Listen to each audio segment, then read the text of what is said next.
Umpisahan na natin 'to. Wala ng paligoy-ligoy pa po, mga kababayan. O eto, uumpisahan natin 'to ng good news ang ipapakita namin sa inyo, mga bossing. Kasi po, siyempre alam naman natin na yung mga ibang mga vloggers at yung ibang mga media diyan ay hindi ipapakita ito. Eto na ho, good news ang umpisa natin, mga kababayan. Ang Pangulong Bongbong Marcos nagsalita na po. Oh, ayan. Pakinggan nyo ha, magugustuhan nyo po yung balitang ito, mga bossing. Of the Anti-Agricultural Sabotage Act. Mhm. So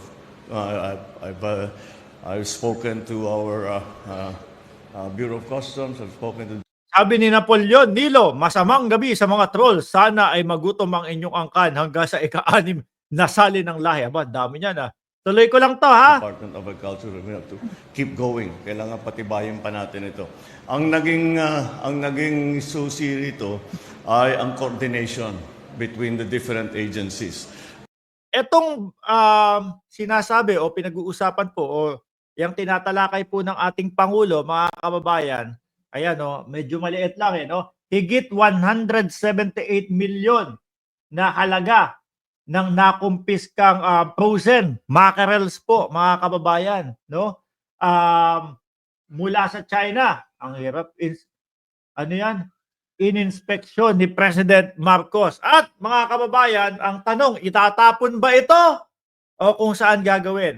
Ang gusto po ng Pangulo, mga bossing, kung maaari at pwede namang i-consume ng sambayan ng Pilipino, i-consume na lang. Ako din po, sang-ayon po ako kung ganun yung magiging desisyon ng Pangulo. Yun lagi ang pinakamahalaga because the different agencies were all working together all the way up to the end because ang end consumer nito, DSWD. Biruin niyo po kung nakapasok yan, mga kababayan, ng illegal sa ating bansa kung hindi po nasabat yan. Nako, ang unang-una pong mga kawawa, yung ating mga mangingisda, yung ating mga manininda. Di ho ba? Sabi ni Matela ipamigay na after inspection. Aba, maganda hong pamasko yan para sa ating mga kababayan. At yan naman pong nakuha na yan, mga bossing, kung pwede naman pong i-consume ng mamamayang Pilipino, bakit hindi? Hindi naman po sa illegal yan. Illegal nang galing, pero ho, mga kababayan, hindi naman inumit doon sa nag-import. Hindi naman ninakaw doon sa nag-import. Kundi sila yung gumawa ng mali, kesa naman po itapon, aba, yung mga isda na yan, sayang pa din ho yan, mga bossing, di ba? Mapapakinabangan po natin yan. Oh. At mula rito, pupunta tayo doon naman sa pag-distribute nitong nahuli nga na nismuggle na isda. Yan. Okay yung pag-distribute ng mga smuggle na yan, mga bossing. Ayaw ng mga DDS yan, sasabihin niya, itapon na lang yan, no? Bakit papakinabangan? Galing sa smuggle dyan. Aba, madami pong kapwa natin Pilipino. Madaming kapwa natin Pilipino ang nagugutom. At yang dami na yan, mga kababayan, worth 178 million.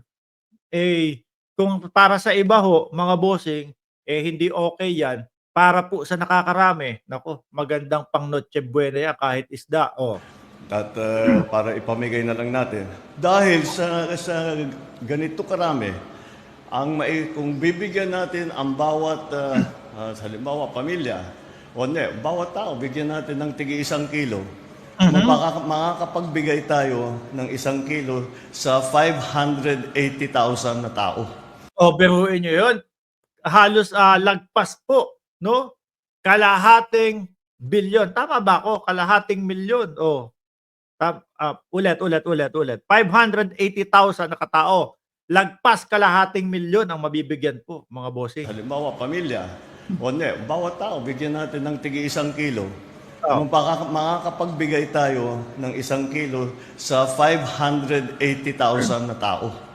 Correct. Kaya yan ang gagawin natin. At bibigay natin yun, halimbawa sa mga evacuation center, doon sa mga ospital, bibigay natin sa mga yung mga home natin, sa Bucor, lahat yan.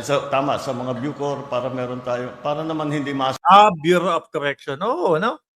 Para kumbaga less na din ang expenses ng gobyerno doon sa kahit papaano, kahit isang araw lang. Di ba? sayang. Dahil meron namang inspeksyon na ito safe for human consumption. Kaya pag habang pwede pa, distribute Naku, baka mamaya kapag sa Davao Group ito, mga bossing, pasok lang yan, ano? Kung sila pa ho siguro ang nakaupo po sa pwesto, baka pasok lang yan. Hindi na nakita yan. na natin para hindi naman masayang at magamit naman ng ating mga kababayan. So, yun lang. At I hope that this is the first of many operations such as this dahil this is very, very important at kailangan natin makontrol, kailangan natin ma-supervise ang ating food supply.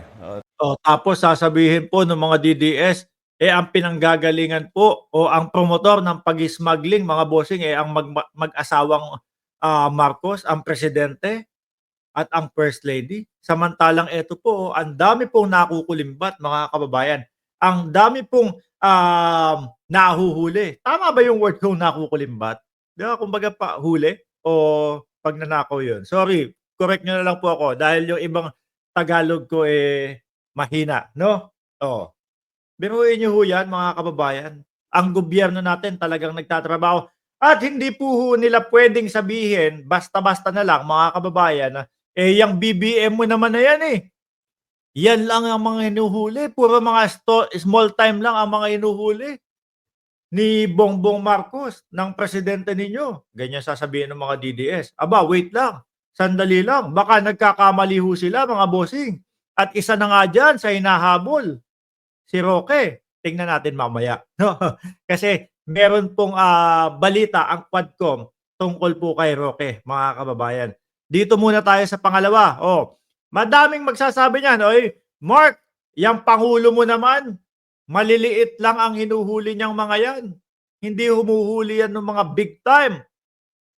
Wait, ano ito? Diba? Simula po, mga kababayan, nang naupo ang ating Pangulo, no? Ayan na po yung lista. Wala pa dito si Tebes. Di ba? Si Tebes, sama din yun. Ito po ang listahan, mga kababayan, ng mga high profile na naaresto po sa pangunguna, sa pamumuno po ng gobyernong Marcos, mga bossing. September 2024. Unang-una nga po dyan, mga bossing,